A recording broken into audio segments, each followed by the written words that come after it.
Quel bilan tu tires de ton expérience dans le replay?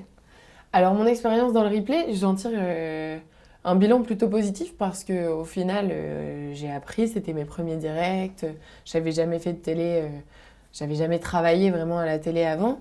Après, c'est vrai que ça s'est un peu terminé bêtement parce que, Comment ça s'est terminé en fait? bah, en gros, on m'a dit, on sait pas trop si on va te rappeler pour la rentrée de janvier. Et moi, j'avais dit, bah écoutez, moi en plus avec mes études, ça commence un peu à être problématique. Et au final, j'ai pas eu de nouvelles. Et puis en fait, j'ai appris que je ne faisais plus partie de l'émission parce que j'ai vu la nouvelle com avec les nouvelles photos sans moi. Ah, personne t'a appelé pour te le dire, d'accord. Voilà. C'est sympathique. Mais est-ce que ça t'a donné envie de refaire encore de la télé? Oui et non. En fait, ça m'a donné envie de refaire de la télé, mais en même temps, c'est... Du coup, je suis un peu sceptique, je sais pas trop, parce qu'à la base, cette émission, le replay, ça devait pas du tout être ça en fait.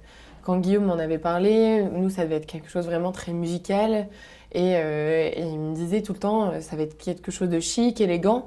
Au final, je suis arrivée dans une émission qui est tout le contraire. Moi, je me sentais pas du tout à ma place. C'était un peu compliqué. Et du coup, en fait, je sais pas, ce milieu de la télé, j'ai l'impression qu'on nous vend beaucoup de rêves et qu'au final, à partir du moment où on y est, c'est un peu plus compliqué. Donc, en tout cas, pas sur des chaînes comme D17.